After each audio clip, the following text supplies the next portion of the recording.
Bien, como título del día de hoy entonces es ¿Destruirá la muerte para siempre?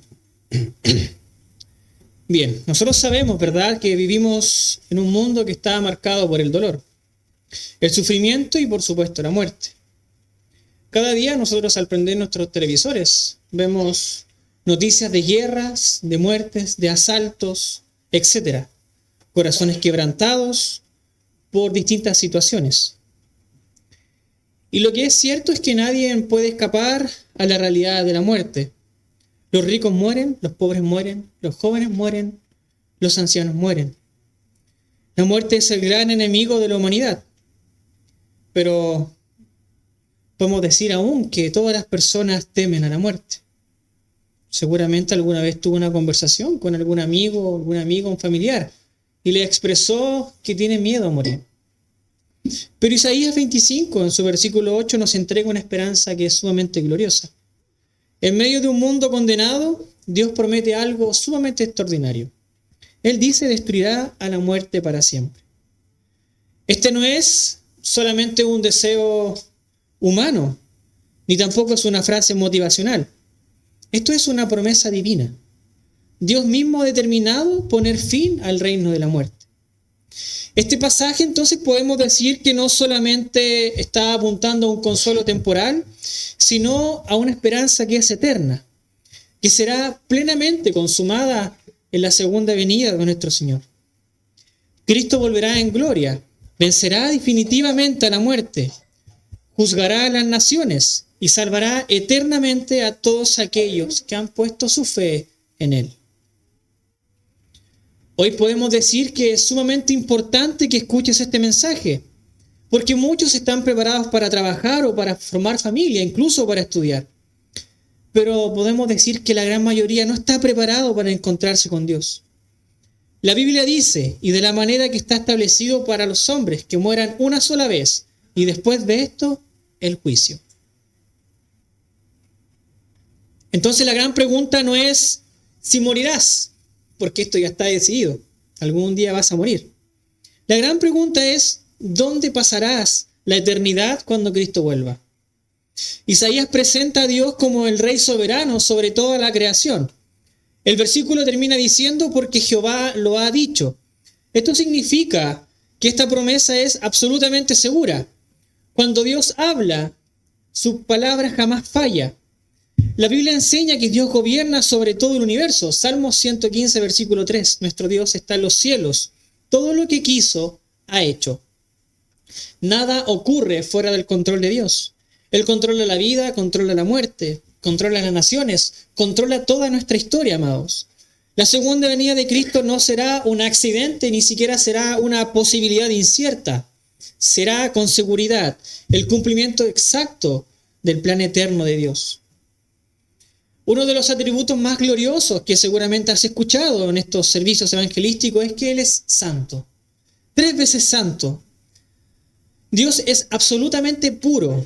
En Él no hay pecado, no hay injusticia, tampoco hay una pizca de corrupción. Su santidad es tan perfecta que el pecado no puede permanecer delante de Él. En el libro de Levítico, repetidamente se dice: sed santos porque yo soy santo. Levítico muestra la santidad de Dios mediante sacrificios, leyes y ceremonias. Todo eso enseñaba que el hombre pecador no podía acercarse a Dios de cualquier manera. Había sangre de por medio, había sacrificios, habían sacerdotes y expiación, porque el pecado es algo serio delante de un Dios santo. Dios, como muchas veces has escuchado, no es solamente amor, sino también es justicia. El Salmo 145, en su versículo 17, dice: justo es Jehová en todos sus caminos. La justicia divina exige castigo para el pecador. Un juez humano corrupto deja libre al culpable, o podría dejarlo libre, pero Dios jamás podría pervertir su propia justicia. Por eso podemos decir que la muerte existe. La muerte no es natural en el sentido original de la creación. La muerte ha entrado por causa del pecado. Romanos 3:23 siempre nos recuerda esto. Por cuanto todos pecaron y están destituidos de la gloria de Dios. Romanos 6:23. La paga del pecado es muerte. La razón por la que existen funerales, lágrimas y cementerios es simplemente por el pecado del hombre. Suena fácil decirlo simplemente, pero es a raíz del pecado del hombre. Aunque el hombre merece condenación, Dios ha mostrado misericordia.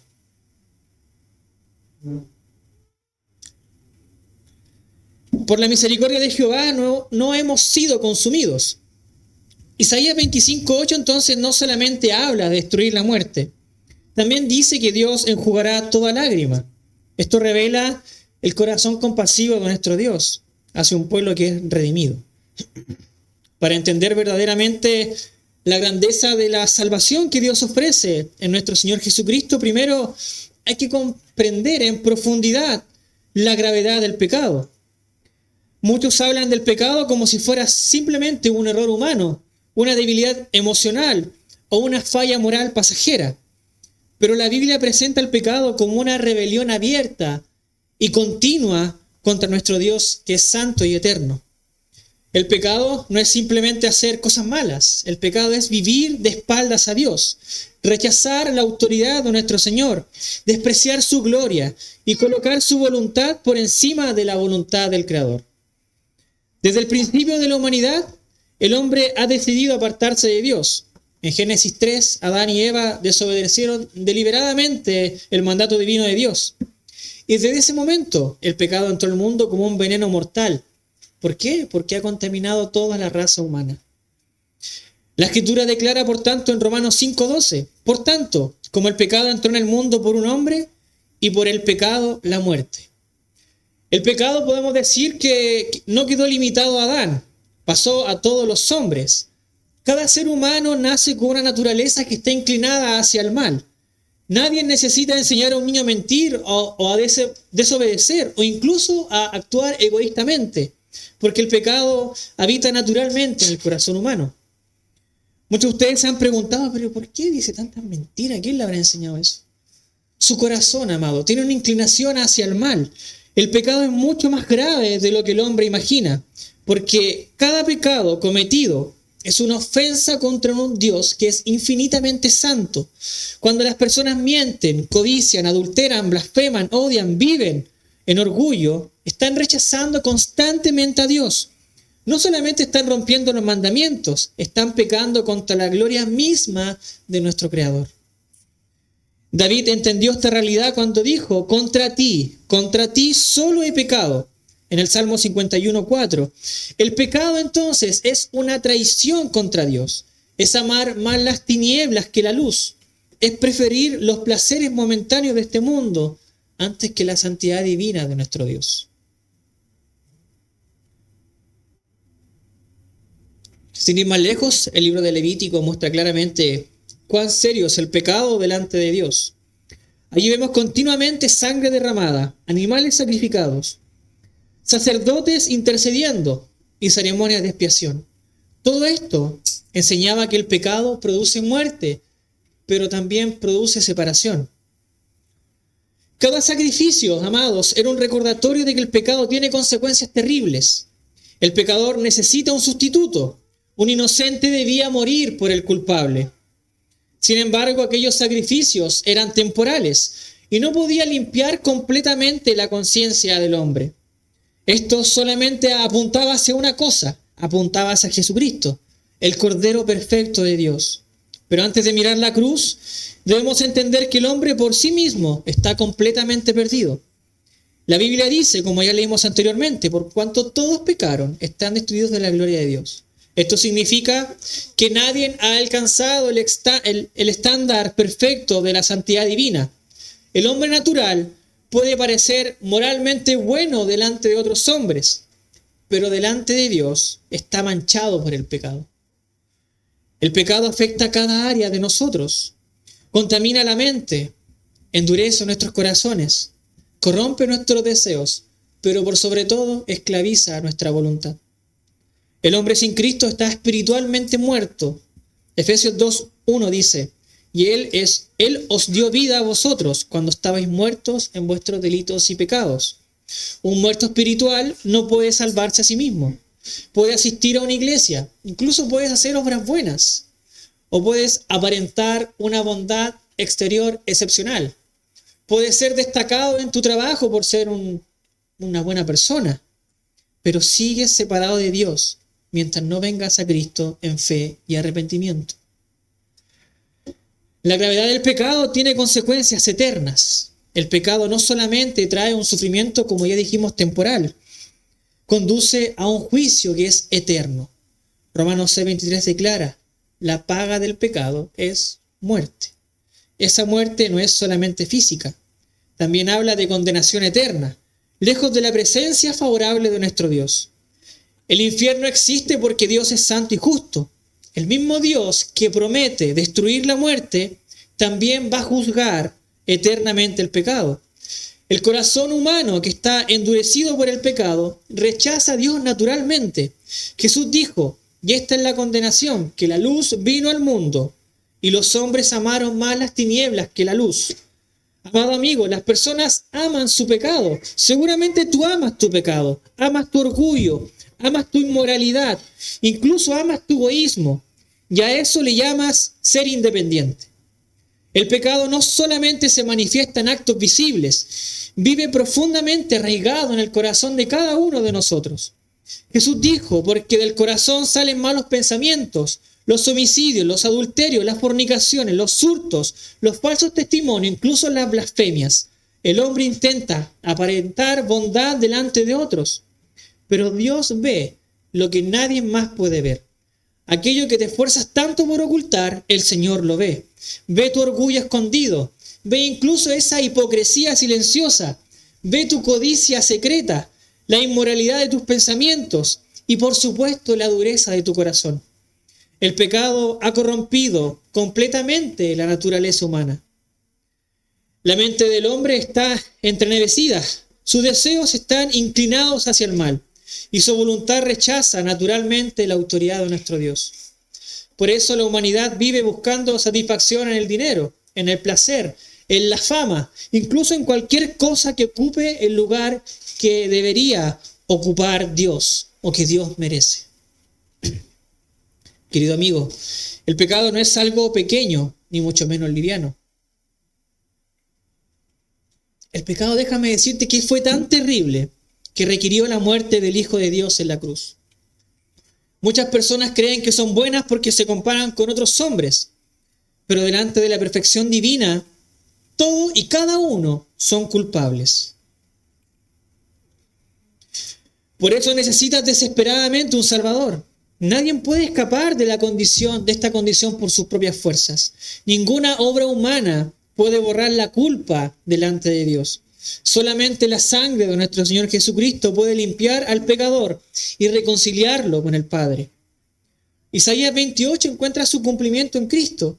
La muerte será destruida porque Cristo ya la venció en la cruz y confirmó su victoria en la resurrección. Todos los sacrificios del Antiguo Testamento apuntaban derechamente a nuestro Señor Jesucristo. Veamos algunos. Juan 1:29. He aquí el Cordero de Dios que quita el pecado del mundo. Jesús es el sacrificio perfecto. Los animales ofrecidos en Levítico no podían quitar verdaderamente el pecado. Hebreos 10:4. Porque la sangre de los toros y de los machos cabríos no pueden quitar los pecados, pero Cristo sí podía hacerlo. Jesucristo no es solamente un profeta ni un maestro moral. Él es el Hijo eterno de Dios. Juan 1:1. En el principio era el Verbo y el Verbo era con Dios y el Verbo era Dios. Cristo vino al mundo para salvar pecadores. Primera de Timoteo 1:15. Palabra fiel y digna de ser recibida por todos. Que Cristo Jesús vino al mundo para salvar a los pecadores. Amados, en la cruz Cristo recibió el castigo que tú y yo merecíamos. Isaías 53:5. Más él herido fue por nuestras rebeliones, molido por nuestros pecados. La ira de Dios ha caído sobre Cristo. El Cordero perfecto fue sacrificado. La cruz muestra el amor de Dios y también muestra la gravedad del pecado. Cuando Cristo fue levantado en la cruz, no solamente sufrió el dolor físico de los clavos, la corona de espinas y por supuesto esta humillación de los hombres. Sobre él cayó la ira santa de Dios contra el pecado. La cruz, amados, fue el lugar de la justicia divina y el amor eterno de Dios se han encontrado de una manera sumamente gloriosa. pero también aterradora al mismo tiempo. Jesús, el Hijo perfecto, puro y sin pecado, ocupó el lugar de pecadores culpables como tú y como yo.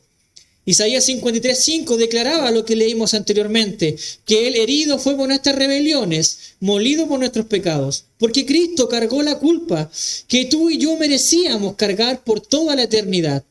El Padre descargó sobre Él el juicio que correspondía a cada uno de nosotros, hombres y mujeres rebeldes. Por eso Jesús clamó: Dios mío, ¿por qué me has desamparado? En ese momento oscuro, hermano, lo que está ocurriendo es que el Cordero estaba bebiendo la copa de la ira divina contra el pecado. La cruz revela cuán terrible es realmente el pecado. Muchas personas toman el pecado a la ligera, juegan con él, incluso bromean con su pecado, que están cómodamente viviendo en él. Pero el Calvario demuestra que el pecado es tan grave que solamente la sangre del Hijo de Dios podía expiarlo.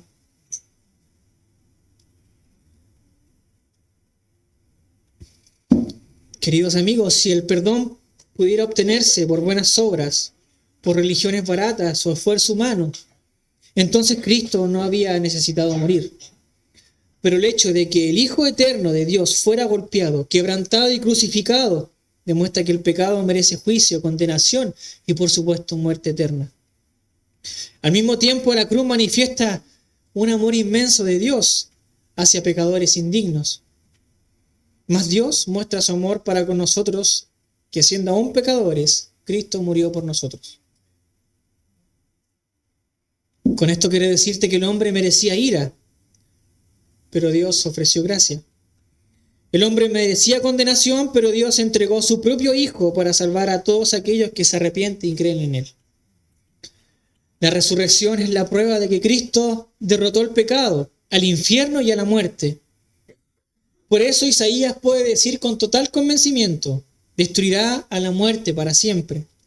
La victoria final llegará plenamente cuando Cristo regrese. Isaías 25:8 tiene una mirada profética hacia un futuro que es sumamente glorioso, que es: Cristo volverá. Mateo 20 en su versículo 30 dice: entonces aparecerá la señal del Hijo del Hombre en el cielo. La primera vez vino como un siervo sufriente, pero la segunda vez vendrá como Rey glorioso, pero también como un juez eterno. El apóstol Pablo cita a Isaías 25:8 cuando habla de la resurrección final. Sórbida es la muerte en victoria. Cuando Cristo vuelva, los creyentes recibirán cuerpos glorificados. No habrá más enfermedad, no habrá más cementerios y ya no habrá más funerales. La segunda venida no solamente traerá consuelo para los salvos, sino que también traerá juicio para aquellos que desecharon al Señor. Apocalipsis 20:12 dice: y vieron muertos grandes y pequeños de pie ante Dios. Todo pecador que rechaza a Cristo enfrentará el juicio eterno. Muchos viven burlándose de Dios, ignorando el Evangelio y despreciando la cruz. Sin embargo, Cristo volverá, porque es necesario que todos nosotros compadezcamos ante el tribunal de Cristo, dice 2 Corintios 5 en su versículo 10. Para el creyente, la segunda venida es gloriosa y esperada. Enjugará Dios toda lágrima de los ojos de ellos, y ya no habrá muerte, dice Apocalipsis 21:4. Toda tristeza terminará, toda herida será sanada, todo sufrimiento acabará, y los redimidos estarán eternamente con nuestro Señor Jesucristo. Entonces nos queda hacernos las preguntas más importantes. ¿Cómo puede un pecador ser reconciliado con un Dios santo? Y no puedes venir a Cristo mientras sigas justificando tu pecado. Debes reconocer que has pecado contra Dios. Primera de Juan 1:9 dice: si confesamos nuestros pecados, Él es fiel y justo para perdonar nuestros pecados. El arrepentimiento no es solamente sentir tristeza, es volverse del pecado y mirar hacia Dios. Arrepentíos y convertíos, dice Hechos 3:19. Amigos, la salvación no se obtiene por buenas obras, ni por mucho que te esfuerces, porque por gracia sois salvos por medio de la fe, dice Efesios 2:8. Debes confiar únicamente en Cristo. Su sangre es suficiente, su sacrificio es perfecto y su resurrección garantiza vida eterna. No mañana, no cuando seas más viejo y no cuando arregles tu vida. La Biblia dice, he aquí ahora el tiempo aceptable, he aquí ahora el día de la salvación. Nadie tiene asegurado mañana. Cristo puede venir hoy, tu vida puede terminar hoy. La Biblia dice, y todo ojo lo verá. Ese día no habrán ateos, no habrán excusas, no habrán máscaras religiosas, y todos estarán delante del Rey. Algunos van a correr con gozo, otros intentarán esconderse de la presencia perfecta de Dios. Y la pregunta es, ¿en qué grupo estarás cuando eso ocurra? Tal vez has escuchado muchos sermones, tal vez conoces muchos versículos, tal vez creciste en una iglesia, pero aún no has venido verdaderamente a Cristo. Escucha bien, la muerte viene, el juicio viene, Cristo viene, pero también la gracia de Dios está disponible hoy. Jesús todavía llama a pecadores, todavía salva, todavía perdona y todavía recibe a aquellos que estén quebrantados de corazón. Sus manos fueron atravesadas, su rostro fue golpeado, su cuerpo fue clavado, y mientras sufría cargaba la culpa del hombre y mujeres pecadores. Entonces, la pregunta es, ¿por qué rechazar un amor tan grande como ese? ¿Por qué seguir abrazando un pecado que terminará destruyéndote eternamente? Cristo ha extendido sus brazos en la cruz para salvar a pecadores como tú y como yo. Ven y corre a Cristo y pon tu esperanza en su perfección. No pongas la esperanza en tu moralidad, porque solo Cristo salva. Solo Cristo venció la muerte y solo Cristo puede darte realmente una vida eterna. Y cuando Él vuelva en gloria, aquellos que confiaron en Él escucharán estas palabras. Venid benditos de mi Padre, dice Mateo 25:34. Pero aquellos que lo rechazan oirán aquellas palabras terribles. Apartados de mí, dice Mateo 25:41. Hoy tienes delante de ti vida o condenación, a Cristo o el juicio eterno, perdón o ira, y aunque suene cliché decirlo, cielo o infierno. Y Dios hoy te llama por medio del Evangelio. Ven a Cristo mientras aún hay tiempo, porque llegará el día glorioso que dice Isaías 25:8. Destruirá la muerte para siempre y enjugará a Jehová el Señor toda lágrima de todos los rostros. Amén. Vamos a orar, amados hermanos.